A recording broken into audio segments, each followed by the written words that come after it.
your skin, that shit is popping, girl. Body on 10, damn, you got it, girl. You gotta boss up, getting them checks, living your best, racks up. Oh, keep walking with confidence. Effortlessly, you let them know who is in command. You just that and more. Don't forget it. God worked hard on you for sure. Lexus Exodus. Shout out to my exes.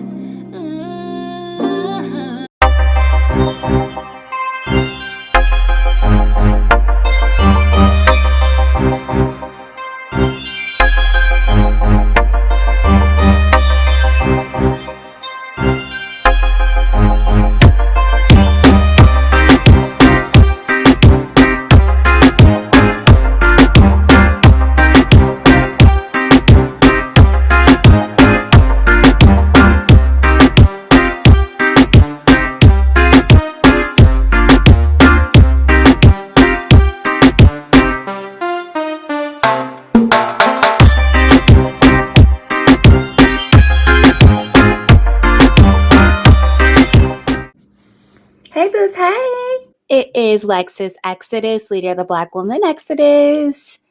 How are you guys doing? Like always, if you enjoy this content, please like and subscribe. Please share. Please say what's up to me in the comment section. Say what's up to me in the chat. Hey, y'all in the chat. Thank you so much for tuning in. Also, when you have a moment, please pause this video and follow the backup channel. It is called LexX. That's Lexex. You can also find the link in the description below. Also, if you have any suggestions or any ideas for any new stories, feel free to share that to me to my Gmail. That is lexusexoduschannel@gmail.com. Also, if you bop into the intro song and you enjoy it, you can now stream it on all streaming platforms. That's right, you asked for it, so I did it. You can now stream the Lexus Exodus Full Intro song on iTunes, Apple Music, and Spotify. Okay, so let's start with an Ask Lex letter. Hi, Lexus. I like to start off by saying thank you for all that you do. I wasn't fully divested until I came across your channel. You've helped me burn my cape for Tyrone's and the toxic behavior that is normalized in our community. My mom and dad divorced when I was a baby, so I'm used to my mom being both mom and dad. She's provided for me as a child and now as a college student. My dad is the exact opposite. I used to visit my father's house on weekends with his girlfriend and her kids, but I mainly hung out with her kids and hardly ever my dad. I stopped going over his house in high school, but still somewhat kept in touch, but that changed in college. I am the first person in my family to go to college. 18-year-old me assumed that everyone was excited for me. I decided to call certain family members once a week to catch up with them and keep them updated about my life on campus. By the time I was a sophomore, I'd stopped calling them. They never called me or wanted to see how I was doing, so I gave up and only called my dad. I figured I should since he's one of my parents. In the middle of my sophomore year, I was diagnosed with clinical depression and anxiety and decided to take a year off to start working on my mental health issues. In that span of time, I decided to see if my dad would call me first. A year went by and he never called or texted me. I'm doing better now, back in school and set to graduate next year, but our relationship is still non-existent. My question to you is, should I continue to try and have a relationship with my dad or just write him out of my life? Last week, I told my dad over text that I was graduating soon and I'm not sure where this next chapter in life will take me, which is true. I'm 23 and I plan on joining one of the U.S. military branches and study medicine. I may be sent out of state or out of the country like some people I know. I told him that I wanted him to be a part of my life, and he said that he wanted that too, and that he'd call me later on that week. I'm writing this to you a week later with no phone call, and I highly doubt that he will ever reach out to me. Should I just forget about my dad? I hope to hear back from you, and I don't mind you using this for your channel at all. Please refer to me as B. Okay, B. So first off, thank you so much for watching the show. I thank you and really appreciate you for supporting the channel. So B, I wouldn't necessarily write your father out of your life, but you don't have to go out your way to maintain a relationship with him either. So B, you've already overextended yourself to establish a connection with him and your other relatives. So you talk about how you've reached out to establish a connection with him and your other relatives. You say that you used to talk to some of your family members weekly. Even to him, you said that you've reached out, pretty much spilling your heart and letting him know, hey, I love you, Dad. I want to have a relationship with you. So now the ball's in his court. Honestly, I feel like you've done more than enough to attempt to establish a better relationship, and the rest is on him. Because here's my thing, you are his child, not the other way around. So he's the parent. He's supposed to have the wisdom. He's supposed to provide the guidance. He's supposed to be the elder. He's supposed to be doing the work to maintain the proper parental bond. He conceived you into the world. You didn't ask him to do that. You didn't, like I said yesterday, you didn't knock on his balls and ask to be let out of there. He is the reason why you're here. So he should really be taking the initiative to make things right and to ensure that you guys have the proper bond. I think it's wonderful that, you value familial relationships and that you took initiative to do that. You said that you made a conscious effort to reach out to your relatives weekly, but the favor isn't being returned. And it's really exhausting and very draining mentally to maintain a one-sided relationship, and it's not worth it, especially if you're struggling with things like anxiety and depression. And, here's my thing. I don't want you to give the little bit that you have, after struggling with your anxiety and your depression, focusing on school, also focusing on your military endeavors that you mentioned. I don't want you to give what little is left that you have, because that's difficult to do all those things, to people who don't give you anything in return. Essentially, that's what divestment is about. You only pour into relationships that pour into you. And that's anything. That's not just relationships. That's familial affiliations, professional relationships, personal relationships, romantic relationships, period. Don't give to people who give nothing to you. Don't do it. This is why I tell you guys, stop, protesting for Black Lives Matter. Stop doing all this shit, risking your lives for people who wouldn't piss on you if you were on fire. So really focus your time and energy investing in the people who love you, those people who normally reach out to you and the people who are there for you. Your mother, trust me. And as a parent, this is one thing that I won't say it's a point of contention, but for me, it really is frustrating to be a single mother and to be holding down, the fort on my own with my son before I got married. It was really frustrating to see how my son would continue to pour into and continue to really have this undying sense of loyalty to an absentee parent. So I'm sure that your mother might be feeling a little bit of that too. She's probably like, damn, I've been here for you since birth. I've been your mom and your dad. And I know it's normal. Don't get me wrong. I know it's normal to want to have a relationship with both both of the parental presences that are in your life. It's normal to want that bond. But seriously, why not pour into the people who've poured into you? You get what I'm saying? You're wasting a lot of energy on people in your life who don't return that back to you. So focus all of your time and energy investing in the people who love you. So that's my advice. I know you wrote this letter to me last week, so I'm not sure if your father has reached out to you since then. If he hasn't, then you definitely have a clear answer to your question and what next steps should be from here. So that's my advice. I'm curious as to what you all have to say in the comments and in the chat. Please share your thoughts with B as well. Okay, so this is another installment of my daily series called the Blackistan Zoo, where we profile the dusty derelicts, crazy creatures, and animal in Blackistan. We will do this series Monday through Friday at 6:30 ET. This will be the last week of the daily videos. Starting in August, I'm going to pivot over to Patreon, and we'll start doing a lot of the daily videos there. I'll still be here on Tuesdays and Thursdays, I think, is going to be the dates that I decide to, continue doing videos on YouTube. But I definitely don't want to continue to have to censor myself and have to really watch what I say and filter myself over here on YouTube. I want to give you guys my very direct, my uncensored content over on the Patreon platform, where there's a lot more flexibility for me to be able to freely say what I want to say. So anyway, so let's get started. So today we're going to talk about the obsessed Becky. So obsessed Becky, let's get into her profile. She is the white whale who has an unusual preoccupation and strange obsession with Black women. And she is overwhelmed and consumed with how Black women look, behave, and act.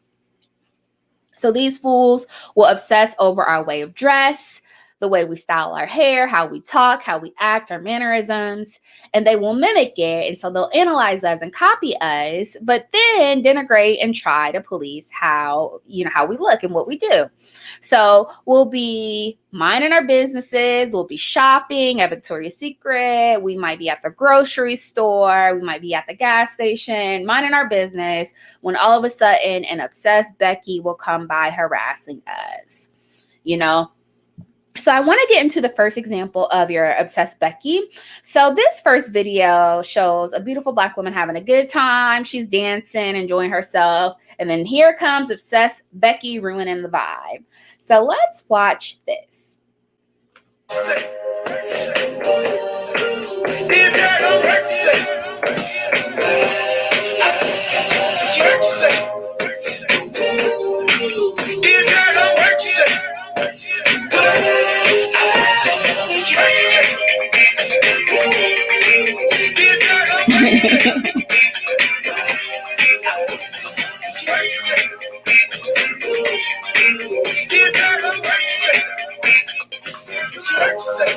Okay. My gosh. So sis is over here vibing, and Becky's weirdo ass can't stand Black women smiling. They can't stand Black women having a good time, being the center of attention. So Becky pulls down her pants and exposes herself out of nowhere, and then starts to engage in these jerky, these sporadic dancey movements out of nowhere. So she ends up falling over because she lacks coordination, and she really makes a fool of herself. So I know some of you will be like, oh, that Black woman, she shouldn't have been twerking. That's not classy. But listen, I don't believe in policing Black women's bodies. I think that Black women should be able to do whatever the hell makes them happy, as long as they're not hurting anyone. Twerking is good for spinal health. So there you go. I just enjoy seeing Black women happy, being happy for once. And I think it's really unfortunate that this obsessed Becky let her overwhelming obsession overwhelm her and had to crash the party. So anyway, so let's get to this next instance of this obsessed Becky harassing this gorgeous Black woman in the restroom, and she tries to touch her hair. So that's the other thing. Obsessed Beckies are obsessed with our hair and our coils and our curls. They're obsessed with our melanin, and they will frequently try to touch you. So let's see here.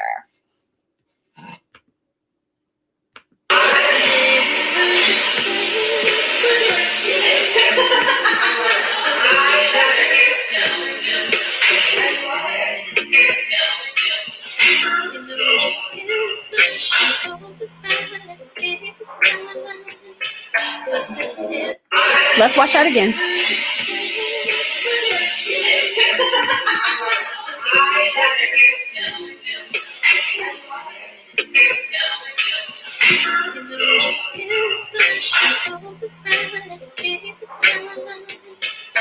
So we see this stunning Black woman who is in the restroom freshening up. It looks like she's washing her hands. We can't even wash our hands in peace.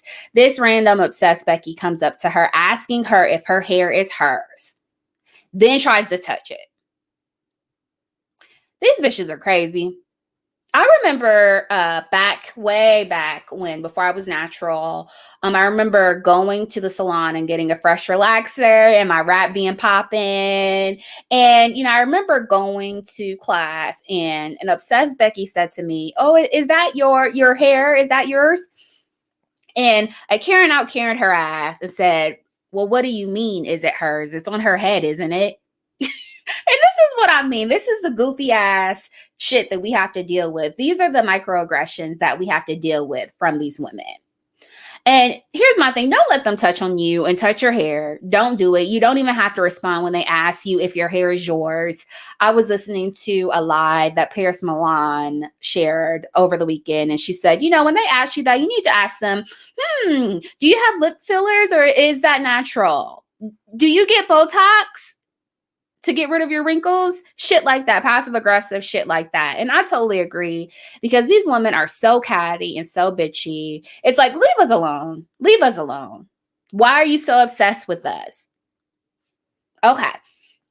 So let's look at this next clip of another obsessed Becky illustrating her weird preoccupation with Black women's hair. This one is just weird. I've never seen anything like this. I remember this one time a couple years ago. I was just trying to vibe, listening to Big Sean at the club, and this lady proceeded to try to eat my hair. Crazy. I remember this one time a couple years ago. I was just trying to vibe, listening to Big Sean at the club, and this lady proceeded to try to eat my hair. Crazy. Y'all see that weird shit? That's so weird. What's up with them? What's up with Becky and Black women's hair? Shit, this is crazy. So this obsessed Becky saw this melanated goddess and saw that glowing skin and all her glory, saw those curves and couldn't help herself. She tries to eat her hair. So what drugs is she on, y'all? Is this Molly or something? What's going on here? Is this ecstasy? I don't know, but that type of behavior is very strange, but this is normal. This is typical for your obsessed Becky. So let's go to this next clip of an obsessed Becky harassing a woman as she is out on a date with her Brad. This girl tried to go home with my man. She wouldn't leave him alone.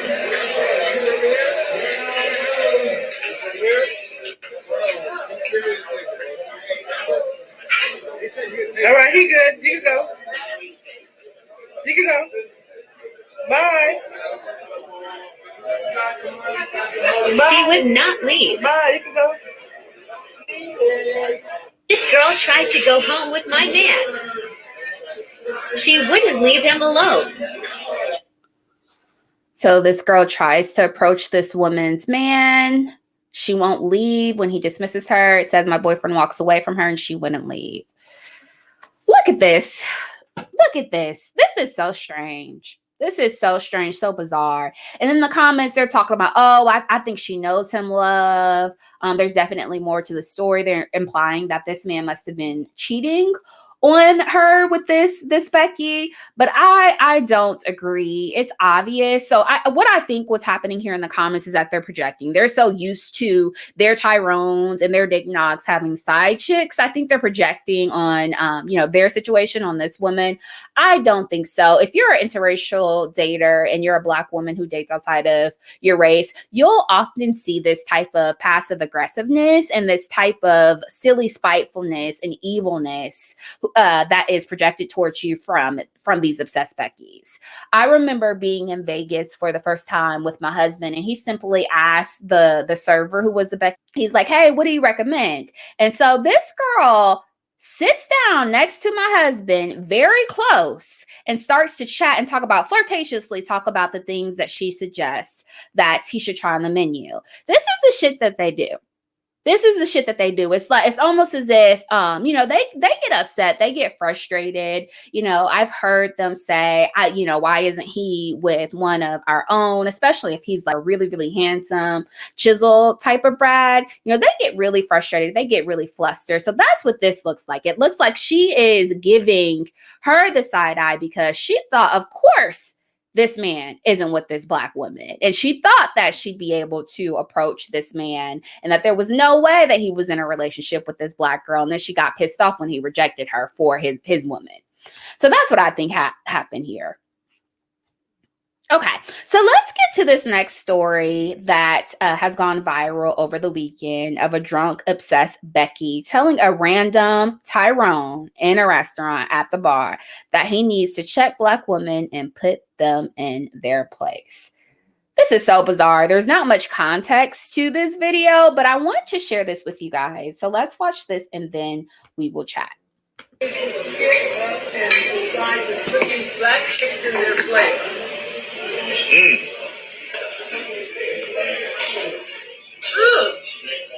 Damn, that's huge. I get it. You said that Black women are messing with your mom? You said your mom's in the hospital? Oh, they're messing with the country. That's all. Okay, all right. So the black male needs to say, Well, let me hold that thought. Let me order this food real quick.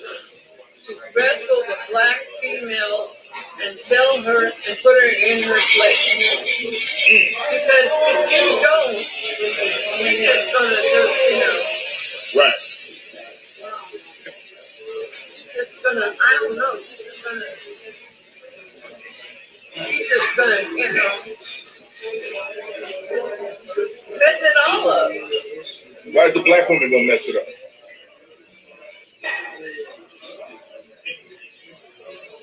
Well, color of her skin, people like porcelain skin, the blue eyes, the yellow hair, all of it. You want to go there? Who is she talking about? I'm asking you. I'm telling you. First of all, our black women are strong. I know that. We got strong black women in this world. Yes, indeed. And the black women in this country, in this world, is not the problem. Yes, they are. Because when you talk about it, you talk about my black mother. No. You talking about my black sister. You talking about my girlfriend. You talking about everybody. Now I don't know what's going on with your mom. No, sir. I don't know what's going on with your mom, but wait. my condolences to whatever's going on with your mom. But no, I don't think it's every black woman's fault what's going on with your mom. Yeah, I'm listening. That bitch is 97 years old and she don't know how to quit. Well, there we go. Okay. You got black chicks that are like that, okay? They need to be reined in. I'm serious. These ladies over here would love for you to join them. Okay, right on. Yep. Okay. Hey, you have a nice day, okay?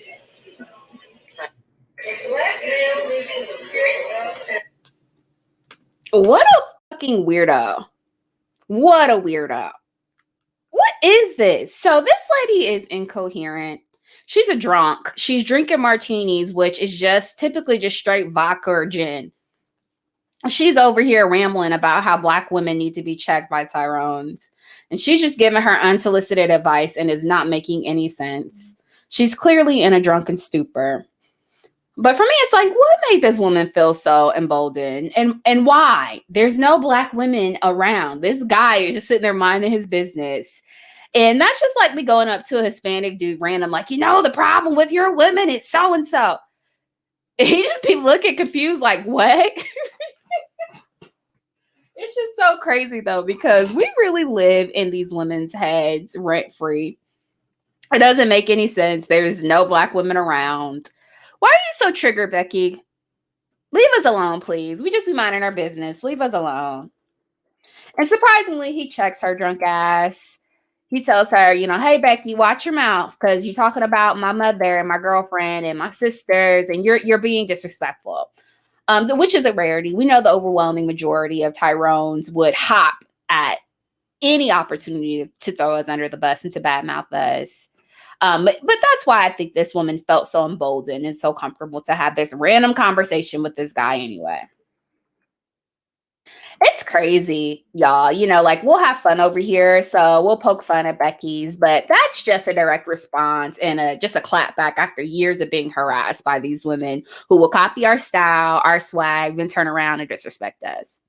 So these girls out here telling us, oh, your nails is long and your weaves are ghetto, then turn around and start mimicking the same aesthetics and trying to do the same thing, making fun of us for our hips and big lips and butts, then turn around and replicate that aesthetic and making billions off of it. And here's my thing. We were silent for decades, didn't say anything for decades, and just now are starting to clap back. So, but even then, we would never, ever go up to a random white guy and sit down and just say, hey, you know what the problem is with Becky? Her hair is stringy.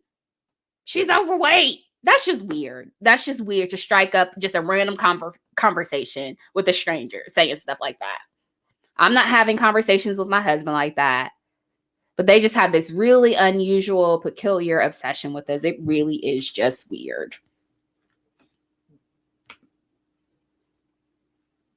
So that's your obsessed Becky. That's your obsessed Becky. So she's very triggered by Black women. She's very triggered by our melanin, by our natural beauty, by our Black girl magic. Again, we could be out minding our business like that woman who was in Victoria's Secret, just shopping, minding her business. And it's almost as if just us being in any type of close proximity, they get triggered. I remember there was one, I think an athlete or somebody who said, I love Black women. Black women are so beautiful. And then all of a sudden he gets inundated with the All Lives Matter crowd who's like, all women are beautiful. And he's like, what? I know that, but I'm talking about Black women right now. We could totally be minding our business, doing our own thing. And here you go. Here you go. All women are pretty. All women are. Don't let someone say, I prefer Black women. I prefer to date Black women. I prefer to marry a Black woman. Then, you're racist. You're racist. You should be open to all races. And it's like, y'all, come on, Becky, chill. And again, they'll copy our style of dress, the way we talk, how we do our hair. You'll see the Kylie Jenners, the Kim Kardashians getting lip injections, fillers, butt injections, trying to get their hips so their bodies look like ours. Then they'll turn around and then talk about how certain things are ghetto and certain things are trashy. Meanwhile, they've copied that same aesthetic and have made billions off of it. Y'all, I can't. So that's your obsessed Becky. I hope you enjoyed that. That's all I got for now. Until next time, see you guys. Bye.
If y'all come across a red iPhone, can you please bring it to the sound stage?